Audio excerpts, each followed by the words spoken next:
Elle est cofondatrice et présidente du collectif Drépanocytose ASBL, vice-présidente de la Fédération européenne de la drépanocytose, ESCF, patient expert, ambassadrice de la Croix-Rouge de Belgique pour le don de sang. Elle est née en République démocratique du Congo en 1973. Elle est née d'une famille de 3 enfants. Elle a vécu entre le Congo et la Belgique de 1980 et 1990 grâce à une bourse que son père a obtenue pour finaliser sa thèse de doctorat à l'ULB. À l'âge de 16 ans, elle décide de suivre sa famille qui retourne vivre au Congo. Mimi Minsiemi Maboloko est désormais connue du grand public belge et congolais pour avoir fait de son combat personnel contre une pathologie génétique son cheval de bataille en faveur de tous ceux qui, comme elle, sont atteints de cette maladie. Nous vous laissons découvrir à travers Mikenda une guerrière, une survivante, une passionnariat qui désormais va partager ses batailles sur le terrain de la littérature, armée maintenant de sa plume.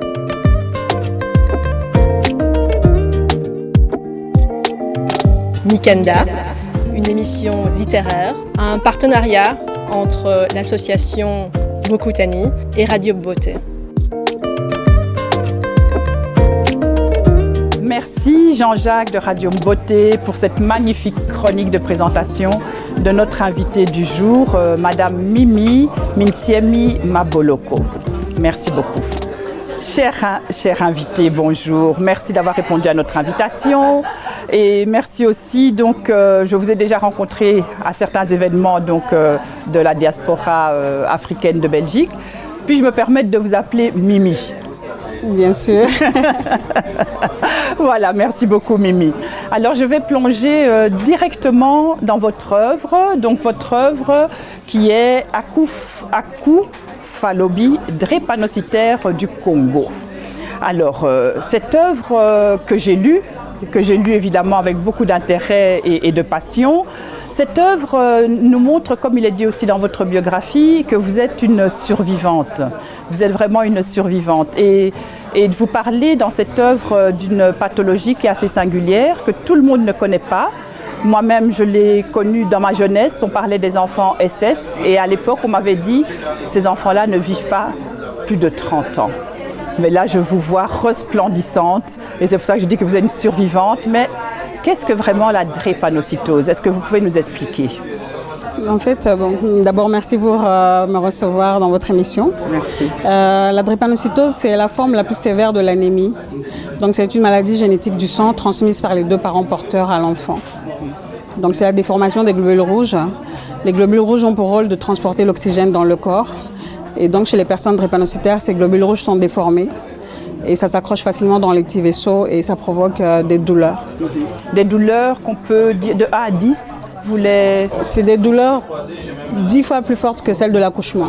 Ah oui. Donc là, je crois que les gens peuvent vraiment s'imaginer ce que c'est. Merci beaucoup pour cette explication. Alors, vous êtes une combattante. Suite à cette pathologie avec laquelle vous êtes née, vous avez par après décidé de former une association il y a quelques années. Comment vous êtes venue cette idée?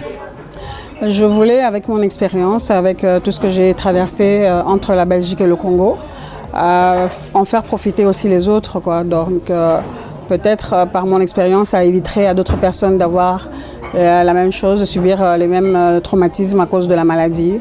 Et aussi sensibiliser le public par rapport à cette maladie et au combat des patients et de leurs familles. Cette sensibilisation du public est-elle avisée seulement, disons, ici, occidentale, ou bien vous visez plus loin dans le monde, dans votre pays natal, qui est le Congo? Comment ça se passe par rapport à l'association et vos diverses activités? En fait, on exploite beaucoup les réseaux sociaux, ce qui fait que c'est un large public qui est touché. Grâce aux réseaux sociaux, grâce à Internet, on touche vraiment le monde entier, quoi.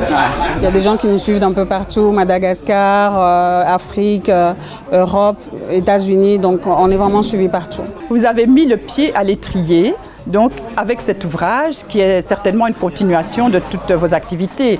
Mais vous êtes entré dans la littérature seulement pour mettre en avant vos actions, ou bien vous avez aussi une fibre artistique en vous? Dites-nous en plus. Je pense que j'ai hérité de la fibre artistique et de l'écriture de mon papa, qui était professeur. Et déjà, à l'école primaire, il m'a vraiment forgé à l'écriture. Et je pense que voilà, j'ai pris goût à ça et ça a aussi guidé mes pas jusqu'à écrire ce livre. Donc on peut en attendre d'autres, on dirait. Oui, j'aimerais. C'est un projet, un deuxième tome, mais qui sera peut-être coécrit, donc avec plusieurs auteurs, plusieurs histoires, plusieurs témoignages. Mais il y a une suite à ce premier livre, oui. Et vous avez dit que vous aviez une fibre artistique, et je crois me rappeler que lors de certains événements, j'ai vu des œuvres qui n'étaient pas des œuvres littéraires, donc vous vous êtes aussi un peu dispersé dans d'autres domaines. Je me suis diversifiée. En fait, j'aime le dessin, j'aime tout ce qui est les collages, le bricolage. Donc je me suis lancée j'ai découvert le scrapbooking en fait. Donc le scrapbooking, c'est une technique de collage et découpage d'images en superposant pour avoir un tableau en 3D. Et donc mes œuvres sont là pour soutenir notre association. Donc ils sont vendus au profit de notre association. Je reviens sur votre livre Aku Falobi, drépanocytaire du Congo. Pouvez-vous expliquer à ceux qui vous regardent et vous écoutent, donc aujourd'hui, pouvez expliquer ce que signifient ces mots-là? En fait, Aku Falobi, si les gens lisent mon livre, il y en a qui vont d'abord dire que j'ai fait une faute dans le titre de mon livre, mais ce n'est pas une faute. Aku Falobi, c'est comme ça qu'on appelle les personnes qui ont la drépanocytose au Congo. Donc ça veut dire moribond, mourra demain. Oui. Et donc c'est vraiment un peu ironique dans ce sens-là que j'ai voulu, j'ai choisi ce titre-là, pour vraiment mettre le doigt dessus, donc sur cette problématique des enfants qui sont traités d'enfants sorciers, qui sont traités de moribonds, à qui on ne donne aucune chance de vie, à qui sont condamnés déjà à la naissance, quoi. Donc je voulais vraiment montrer aux gens qu'il n'y a pas à mettre des étiquettes sur une personne. Son destin n'est pas tracé, que non, une personne qui a la drépanocytose est destinée à la mort. Elle peut aussi devenir quelqu'un vraiment utile à la société.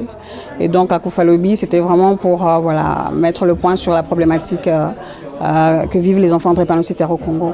Oui, c'est donc un titre choc. Oui. Parce que vous-même, certainement, vous étiez peut-être choqué si vous entendiez ces mots-là. C'est surtout au Congo, quand on est retourné au Congo, parce que j'ai vécu entre le Congo et la Belgique. Oui. Donc j'ai vécu... je suis née au Congo, mais à 3 ans, mon père a eu une bourse d'études pour venir en Belgique faire sa thèse de doctorat en géographie. Oui. Donc de 6 à 16 ans, j'étais ici en Belgique. Et c'est vraiment à 16 ans, quand je suis retournée au Congo, que j'ai vraiment mis le pied dans la problématique de la drépanocytose au Congo. C'est des gens qui sont marginalisés, c'est des enfants qui sont traités d'enfants sorciers. On vous regarde comme avec mépris, quoi. Et vraiment, j'ai vécu ça pendant plusieurs années jusqu'à mon retour ici de nouveau en Belgique. Et donc, cette tranche de temps entre mes 16 et mes 36 ans, je pense 20 ans que j'ai fait au Congo, et j'ai vu vraiment de plein fouet les affres de la maladie, ce que provoque la maladie au sein de la société. Et donc, c'est ce que je détaille dans mon livre et que je voudrais faire partager aux gens pour justement leur dire que Aku Falobi vivra. Aku Falobi, si elle a tous les moyens autour d'elle, elle peut devenir une personne utile à la société. Donc effectivement, en vous entendant, je crois que les personnes qui écoutent là peuvent ressentir que c'était un peu comme une psychanalyse alors de vous-même d'écrire ce livre. Donc les souffrances dont vous nous faites un peu part, mais je crois qu'il faut lire le livre pour vraiment voir tout ce que vous avez vécu, les souffrances que vous avez eues et que d'autres drépanocytaires ont eu aussi. Donc ce livre doit être certainement une sorte de psychanalyse pour vous. Bien, qu'est-ce qui vous a permis de surmonter ça? Parce que là, je vous vois une jeune femme vraiment brillante, sûre d'elle. Donc, comment avez-vous fait vraiment pour pouvoir dépasser tout ça? Et je vois que vous êtes là aussi pour donner de la force à des drépanocytaires qui seraient peut-être justement aussi en souffrance. Comment avez-vous dépassé tout ça?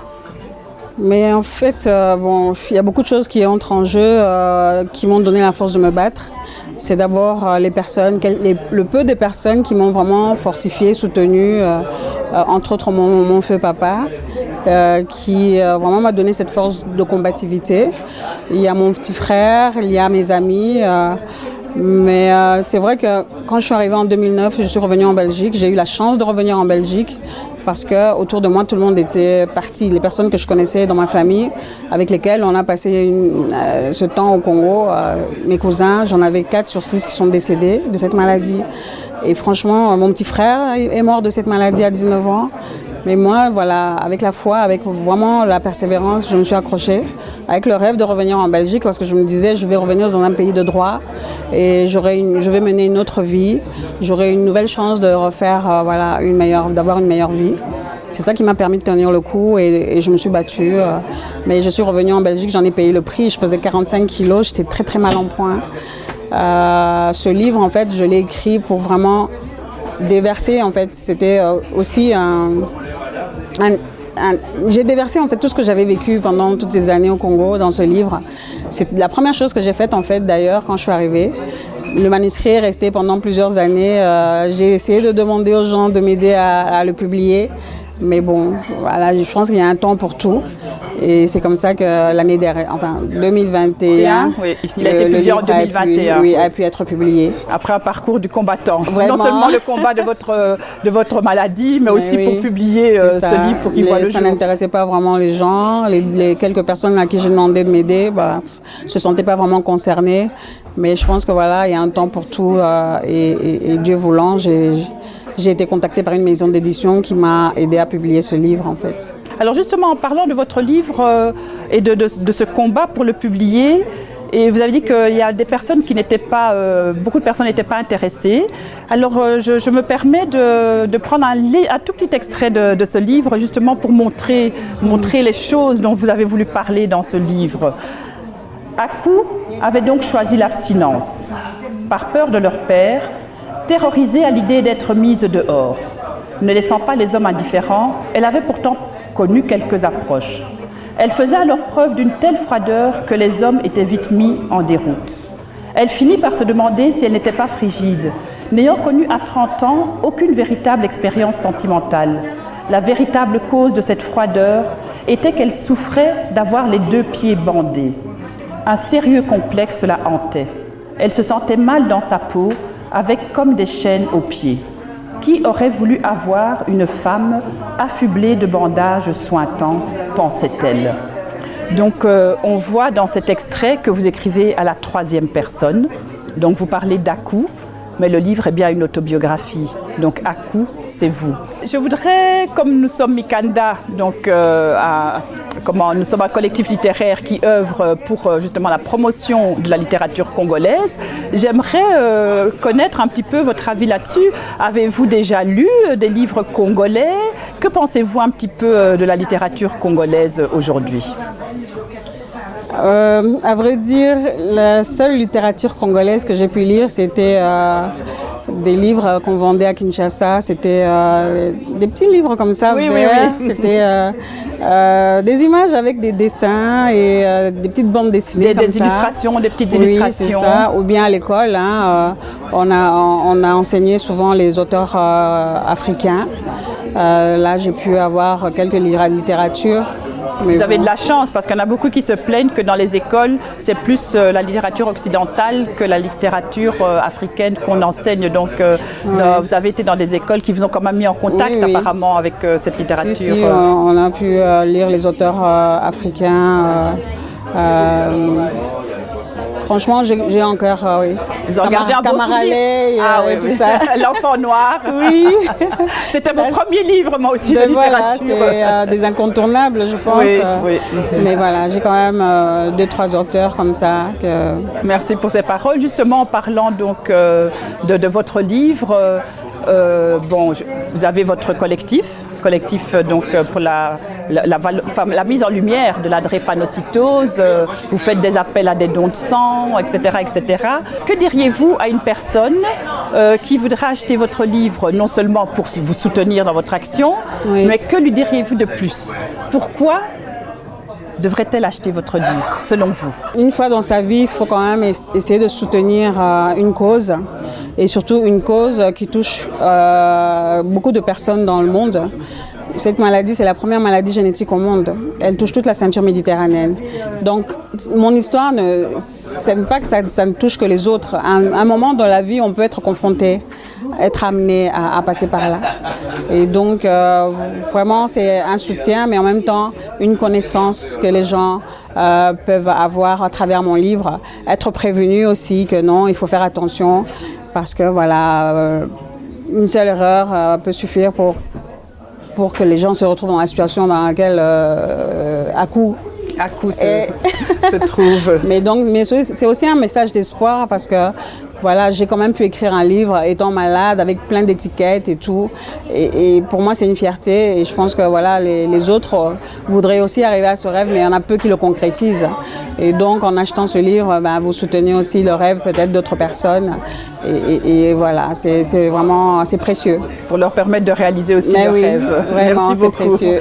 Alors, vous voyez qu'il y a une table avec des livres congolais. Et nous aimerions vous connaître un petit peu plus par le choix d'un livre, d'une bande dessinée qui se trouve sur cette table, et nous expliquer pourquoi vous avez choisi ce livre ou cette bande dessinée. Voilà. Vous aviez déjà un petit peu regardé, donc... mon choix s'est arrêté à ce livre-là. Mbokelengi. Oui. Alors dites-nous en plus. J'ai fait 12 ans ici en Belgique, je n'ai pas pu retourner à Kinshasa. Et c'est comme ça, Kinshasa, Mbokelengi, donc moi ça me parle. Et aussi le fait que j'aime bien les bandes dessinées, j'aime bien tout ce qui est dessin. Et aussi j'aimerais bien que mon livre puisse tourner en bande dessinée. Voilà, donc ça c'est un appel aux illustrateurs. Oui, aux illustrateurs, aux gens qui font des bandes dessinées. Oui. Je pense que voilà, j'aimerais bien que ce livre soit accessible aussi aux enfants. Et je pense qu'en dessin, en bande dessinée, ce serait plus facile pour les ados, pour les jeunes de pouvoir le lire, et que le message passe vraiment, qu'il soit intemporel, quoi.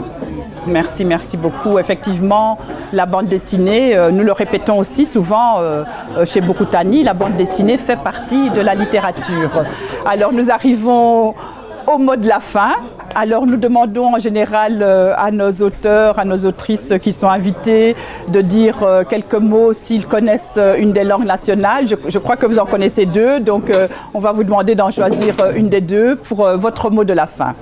Mbote na bampangi nyonso munge mwana na beno mimi. Donc voilà, mekwisa na émission ya isam na songa benu de luvuvu kele na bentu nyonso. Yo ekara question ya luzolo. Kana luzolo kele ngelungu sala bima nyonso nge na yo na ntima. Donc je muntu kara na apparence vert ou bien na kuwa.